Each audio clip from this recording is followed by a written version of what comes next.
Sunderland are finally back where they belong, the top tier of English football after 8 years away. But it's not always been like that. There was a time, without hyperbole, where Sunderland could be named the best football team in the world. These are their long-forgotten glory years.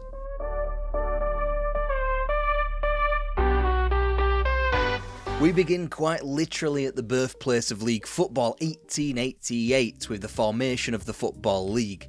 2 years later, Sunderland were elected to the party after an EFL AGM in May 1890, replacing Stoke. In a move away from the Lancastrian, Midland and Yorkshire-dominated league, Sunderland would offer a more northern outlier to what was quickly becoming a more inclusive English league. Featuring just 3 Englishmen, Sunderland finished 7th of 12 teams and would have been placed 2 higher had they not fielded an unregistered player and had been docked 2 points. Hoping to put another administrative error behind them, Sunderland entered the 1891-92 campaign with the weight of Team of All Talents behind them in a now expanded 14-team league. Keeping goal was former Arbroath stopper Ned Doig, behind 3 of his countrymen Johns Old and Murray, and recent signing from Rangers Donald Gow. The front line was entirely sourced from elsewhere too, the prolific John Campbell joined by Jimmy Miller, whilst Irishman David Hanna deputised. Crucially, the manager appointed was a certain Tom Watson. Whilst managers in this time didn't retain such basic influence as sole selection over the starting 11, Watson had such sway in the boardroom that he had more control than his peers in this respect. With that, Sunderland were at the races. Newcastle Road, the venue for Sunderland up until the late 19th century, and it is here where the club successfully kicked off what was set to be their finest season. Miller with a hat-trick, Wolves sunk 5-2 before 3 consecutive away days, rounded out September 1881 with 3 defeats. While Sunderland netted 7 times, they conceded heavily, 12, as the once great Preston team inflicted their first win over Sunderland at Deepdale. Whilst the losses at Preston and Bolton could be categorised as unfortunate, they stunk out the second city, shipping 5 to Villa to end a mixed month. Champions Everton were next as Sunderland finally returned home on October the 3rd. The win, courtesy of John Campbell and John Scott, the belief necessary for the club to motor on up the table. West Brom for 9 across 2 games, Accrington for 4, a perfect October fell into a defeat to begin November at Blackburn Rovers. It was a result that kept Sunderland grounded in 5th place, 10 back on early leaders Bolton. Then again, they had played more games than anybody else in the league, and Sunderland had played the most difficult sides all away from home. Sunderland had games in hand and with the conclusion of 1891, ample momentum. The beginning of the run saw Derby County thrash 7-1 before Darwen received a similar fate a month later. The filling in that emphatic bread were the triumphs over Burnley, Stoke and Notts County. They were beginning to match their great home form with decent away form as reigning champions Everton felt on Christmas Day at Anfield. Yes, they still played at Anfield. The very next day, Sunderland reaffirmed their status as title challengers by sticking another 3 goals beyond Wolves. Given the calendar, the club would not feature again in the league between Boxing Day and March. They would, however, be kept plenty busy by the return of the FA Cup. The first visitors were Notts County, amply beaten by 3 goals, only for County to whinge about the state of the pitch, getting the game replayed 7 days later. They probably shouldn't have bothered, as Sunderland inflicted a heavier defeat on them to progress to the next round. Once the sterner test of Accrington Stanley was passed and Stoke were brought back to Newcastle Road and thumped by 4 in the quarter-finals, the smart money was on Sunderland winning the double. They would be the second team ever to do so if they could accomplish it. Former holders Villa awaited at Bramall Lane, and after a fairly even first hour of the match, Sunderland unfortunately crumbled to a 4-1 defeat. Whilst Villa would go on to lose to West Brom at the Oval, they would be the second team to win the English double sometime later. Thankfully, league football returned the following week. Sunderland had fulfilled the least amount of fixtures, meaning that their 7-point deficit of Preston wasn't so much of an issue. That much was obvious when both Bolton and Accrington fell, conceding 9 between them, and undeniable by March the 12th when John Old's brace helped sink Preston at Newcastle Road. 3 points the gap, 5 more wins would confirm the title. The first 3 of those came slightly more uncomfortably by a goal from Derby and Villa before Stoke were dispatched to begin April. Now they top the league by a point, their game in hand still prevalent, which ensured a loss away to Notts County wasn't terminal to their title bid. It's a bit of a trend on this channel that the old First Division was often decided around Easter time, and in this, the oldest topic I've covered yet, that still rings true. Easter Saturday meant the visit of Blackburn Rovers. A John Campbell hat-trick in a 6-1 win left an unequivocal act of revenge, but did it mean the title? The fans, the players and the manager all waited for the telegram. Preston North End had lost to Aston Villa, therefore Sunderland were champions with 2 matches to spare. A wave of change swept over English football that summer. First, Everton left Anfield to a new team called Liverpool. Second, Newcastle clubs from the West and East Ends formed to create Newcastle United. Then, a second division was formed and the top tier was bolstered to the tune of 16 teams. A more competitive, more intense season surely lay ahead. Ultimately, Sunderland started the campaign off like a house on fire, dropping just 1 point from their first 8 fixtures, which included thrashings dished out to 3 of the supposed challengers to the crown: Villa, Blackburn and West Brom. Highlights included a win over a temporarily 9-man Burnley on bonfire night, the Clarets only fielding 9 men for the first half since 2 of their number missed the train. Even upon their second half emergence, Sunderland cantered to a 2-0 win. 6 weeks later, another home 2-0 win, but of significantly more value when Preston were dispatched in front of a crowd who had paid the club a record gate receipt of £600. They trailed that same opposition by 2 points going into 1893, but Sunderland's 2 games in hand would do the talking. By the time the FA Cup came around with a simple enough 6-0 hammering over the so-called Royal Arsenal on January the 21st, it was patently clear that this Sunderland team were head and shoulders above the rest. For example, Villa were smashed by 6 yet again. Truly, it was a team of all talents, as they were labelled in the media. That talent's nucleus lay in the naturally all-Scottish half-back line, which featured Hugh Wilson, John Old and Willie Gibson. Whilst Blackburn were able to dismiss Sunderland from the FA Cup quarter-final in February, Sunderland only dropped 1 point in the first 9 matches of 1893. This included a 5-0 win away from home against a small-time team called Newton Heath of Manchester. The end of March meant another winless visit to Blackburn, although this time it meant Sunderland were 1 point closer to the title. The following day, Sunderland went down to Bolton, prolonging the club's title coronation. Thankfully, that very afternoon, Newton Heath stunned Preston before lying down for Sunderland at Newcastle Road 3 days later. Again, with 2 games to spare, Sunderland were champions of England. It wouldn't be a feeling they'd taste 3 times on the spin, thanks to a poor start to the 1893-94 campaign. They'd be 6 points off the Aston Villa pace, Villa also the team to eliminate Sunderland from the Cup. The subsequent campaign, though, was to be different. It all started with controversy as Sunderland opened their account with the visit of Derby, the game thrown into doubt by the referee missing his connecting train in York. This is becoming a bit of a theme, and a neutral was able to be sourced from the crowd to officiate the first half. Sunderland led 3-0 at half-time, at which point the original referee turned up, threw the first 45 minutes out, and the game was restarted. Derby, only too happy for the restart, would lose 8-0 instead. Whilst a club record, Sunderland would have been far happier with their win 2 weeks later, a 2-1 triumph away to champions Aston Villa, whilst a victory over West Brom completed a perfect 4 wins from 4 to begin the season. But the campaign could have easily been thrown into disrepute with the ineligibility of Tommy Hyslop, who was playing under an alias, maybe because of a military or criminal past, who knows, but it meant a changed lineup for the trip to Bolton and the club's first defeat of the campaign. It was safe to say that the club put it behind them quickly, not losing again until after Boxing Day. With only a points deficit to Villa but a staggering 5 matches in hand owing to repeated postponements, Sunderland tried to do the right thing and squeeze them into an already hectic week between Christmas and New Year. They lost both but ultimately went top on New Year's Day anyway, with an impressive win over Preston to begin 1895 before holding Villa at arm's length the following day in a mad 4-4 draw. The busy schedule was finally relieved as January wore on and trips to Wolverhampton and Stoke were victorious ones, as was the beginning to their cup campaign where Fairfield were twattered 11-1. Preston provided the next cup opposition in a 2-1 triumph, which in turn set up progress to the semi-finals via another home victory against Bolton Wanderers. Talk of the double intensified once again as Sunderland only dropped points away to Smallheath on February the 9th, surprisingly, in a 1-1 draw.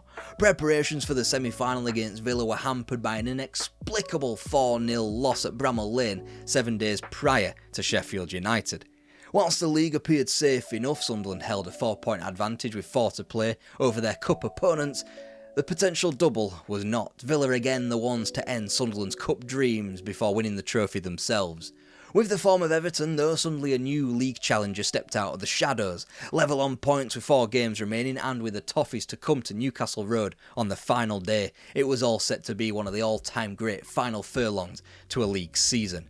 All Sunderland's ties in advance of the final day were away from home, as Sheffield Wednesday and Liverpool were both chalked off, before Everton could play again on April the 8th, a 2-1 win over Wolves. It was officially as you were heading into April the 13th, where Sunderland eased to a 3-0 win at Turf Moor. News from Derby, however, all but settled the title as Everton went down 3-2. Their April 20th clash therefore had a little less riding on it. A point would do it. Sunderland instead claimed both, John Campbell bagging the winner that rubber-stamped a 3rd championship in 4 seasons. With that, Sunderland's golden age was paused.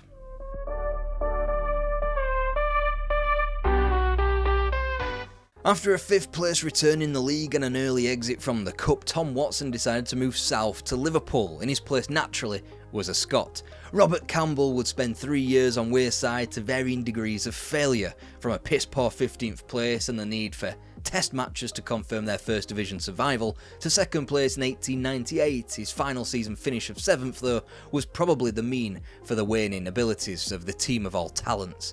With the hiring of Alex Mackey in the summer of 1899, Sunderland eased closer and closer to the title, in 3rd but 9 points off Villa's pace in 1900, to 2nd and only 2 points away from Tom Watson's new team of Liverpool in 1901. By the start of the 1901-02 campaign, only Ned Doig and Jimmy Miller survived from the golden age. Again, it was a team built with a Scottish core, a tried and tested method for Sunderland. While Sheffield United and Manchester City had been sworn off early on, a trip to Wolves was only in defeat. Nonetheless, Sunderland's return to the North East was profitable, first in a useful point at home to champions Liverpool before a win at St James's Park against Newcastle. That was the supposed start point for this Sunderland team that was only eking out wins, 1-0 as they had done in Newcastle and against Aston Villa, as Sunderland finally opened out the throttle against Nottingham Forest. That never really did bear any fruit though, as trips to Bury and Stoke were unsuccessful, as was the visit of Everton. Arguably the worst result out of this disastrous run was a 3-3 draw at Grimsby Town before trips to Sheffield and Bolton were equally winless, and yet fate remained in Sunderland's hands with a Boxing Day win at Anfield. Entering 1902, the top 3 were only split by goal average, and yet Sunderland held the advantage, having played a game fewer than Villa and Everton. Whilst far removed in time and in style from the team of all talents, Sunderland began 1902 armed with enough momentum, slaying Derby, Man City, Wolves and Villa all without shipping a goal. Whilst the Golden Age was an ultra-attacking force, this was a more reserved, defensively solid unit. It must be said it certainly didn't feel that way when Newcastle United dumped Sunderland out of the Cup and trips to Forest and Goodison Park were in vain. Aside from Everton's win over Sunderland, they routinely dropped points as they stumbled through the business end of the season, drawing against Newcastle of all teams, as well as at Sheffield United. All the Toffees were doing by defeating Sunderland was delaying the inevitable. Even though a win over Grimsby appeared to set Sunderland back on track, they limped through the end of March and the start of April, picking up 2 points from 4 matches. And still they held a point advantage over the Toffees, with some games in hand to boot.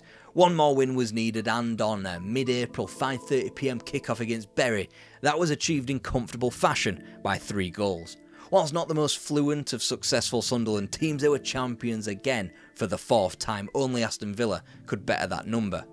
It ought to have been the start of something special. Instead, the summer of 1902 began in tragic circumstances, with the loss of club captain Matt Ferguson. Aged just 26, he died of pleuro pneumonia.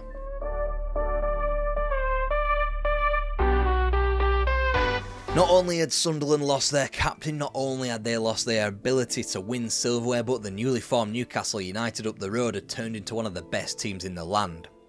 It was they, not Sunderland, occupying the title race, as winning 3 championships between 1905 and 1909. They'd even done something that Sunderland hadn't done yet, win the FA Cup as they had done in 1910. 2 years later, Sunderland were just about sick of their lack of success, coinciding with Newcastle's rampant success. The 1912-13 campaign started off, though, without much real change, Sunderland drawing 2 and losing 5 of their opening 7, as supporters were starting to doubt the powers of Charles Buchan. With October came the visit of Middlesbrough and a sudden uptick in club fortunes, 5-1 on the spin and in style too. From 19th to mid-table in a matter of a month, but there still remained no indication that the Rokerites could mount a title push at all. With a settled team and a more confident Buchan, and in spite of brief wobbles at Manchester City and West Brom, the season spun on the December 7th visit of Liverpool to Roker Park. There had been 8-0s, an 11-1 and even a 9-1 over Newcastle, but arguably the 7-0 destruction of Liverpool was Sunderland's greatest result and performance combined. For what it led to, and that was 10 wins from 12 and top of the table by late February, it certainly armed the club with enough momentum to be dreaming of a 5th league championship. They'd even be able to combine league form with decent displays in the Cup, as Leyton Orient, Manchester City and Swindon Town went down easily. March, however, marked the titanic Tyne-Wear derby in the quarter-final of the Cup, a team that Sunderland had never beaten in the competition. The first game at Roker was a goalless stalemate played out in front of a disappointing 29,000. The return at St James's 4 days later generated 56,000 souls, but the same scoreline. As both clubs began to fill their pockets with the ample replays, with another 50,000 turned up to Newcastle for the second replay, we can actually provide footage of this game.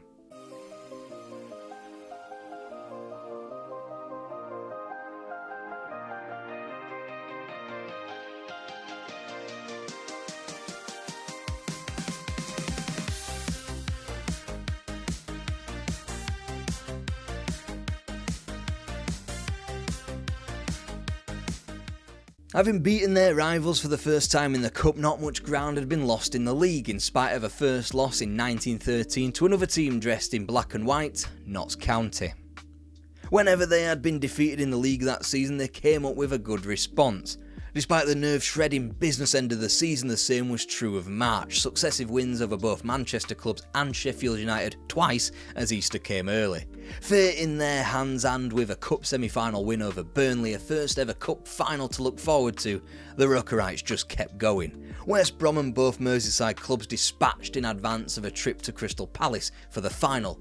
Sunderland led the league by 2 points with 3 to play and had Villa standing in their way of the cup. An unprecedented 20th century double was on the cards.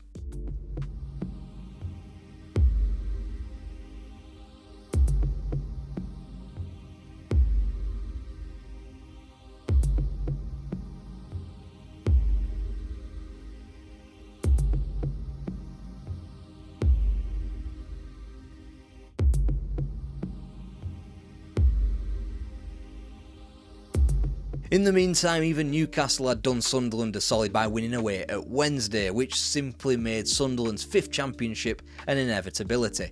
3 points needed from their final 3 games, Sunderland acquired 1 of those despite not being able to get revenge over Villa for the cup final.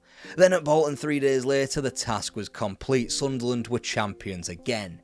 Whilst not as wonderful as they had been in the late 19th century or as defensively sound as they had been a decade prior, it was a resilience that won Sunderland this title. The world, though, would look significantly different the next time they picked up any silverware.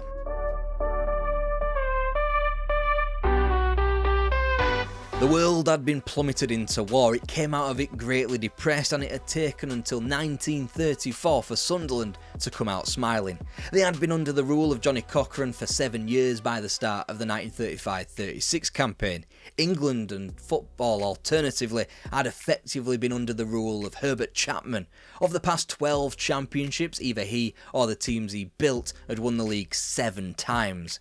With his January 1934 death, that effect had hardly waned, however. And it was his last team, the defending champions of Arsenal, who entertained Cochrane's side on the opening day of the season, defeating them 3-1.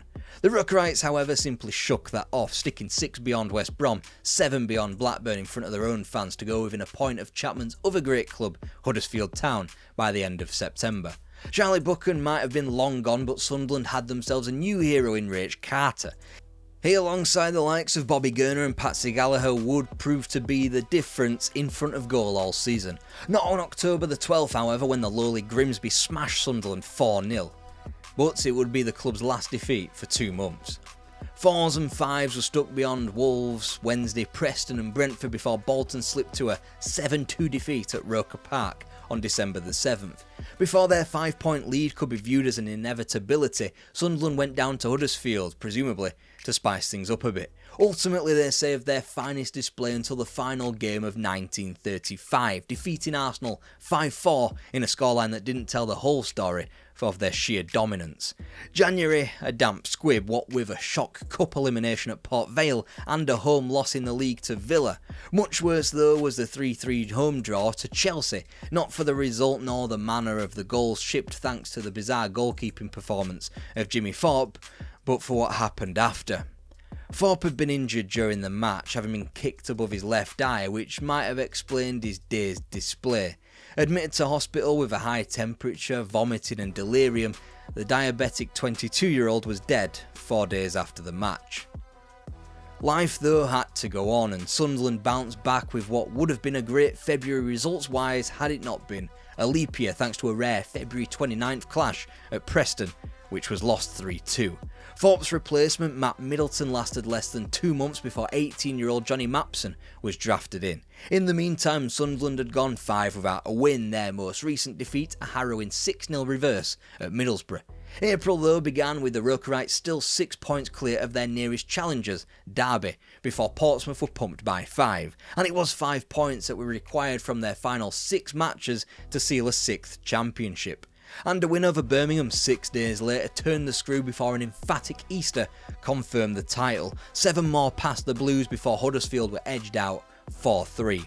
Despite a poorer first half to the subsequent 1936-37 campaign, Sunderland remained in the hunt after 25 matches, only 3 off the Arsenal pace, the latest team in which they had dropped points to. Manchester City, who would eventually win the league, aren't even in this graphic because they sit in 10th place, but ultimately had just 6 points to make up. Despite an open league though, the cup was welcomed back with open arms. Sunderland's form on the road had been atrocious, but thankfully that was reversed in the earlier rounds of the cup, defeating Southampton before taking Luton Town back to Roker in the next round, where they were more manageable in front of 53,000 fans. The price Sunderland had to pay for progression was the career-ending injury to Jimmy Connor. Again, life had to go on, and Sunderland breezed into the quarter-finals with a 3-0 triumph over Swansea Town. As Sunderland's grip on the title race loosened with a 6-4 loss down at West Brom, their Black Country rivals were next up in the cup. They couldn't be split over 4 nights and 2 games. By the second replay at Roker, it was clear that whoever won the game would be the favourites for the trophy, after the Baggies had bounced Arsenal out of the competition and the other teams remaining were Millwall and Preston. A 4-goal haul sunk Wolves, and via the draw, Sunderland were handed the easiest tie on paper at Leeds Road, 3rd Division South outfit Millwall. They even stung the Rokerites inside 10 minutes, only for goals either side of the break to wrangle control back to Sunderland. Gurney and Gallagher with the strike to send Sunderland to Wembley for the first ever time.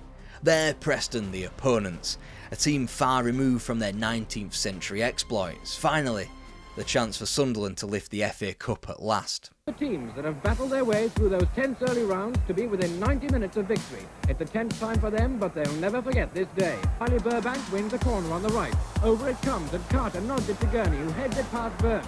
1-1, and everything to play for now. Burbank's having at Wembley.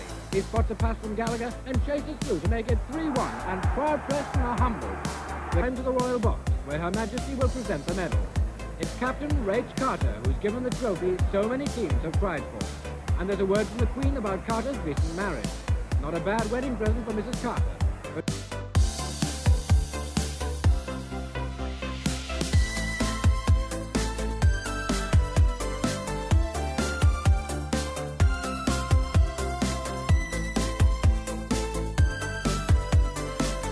So we're going to smash out 4 more Sunderland videos over the next week or so. If you're along for the ride, great. If you're just joining us, no better way to catch up than through our playlist of recent videos, our tour of British football.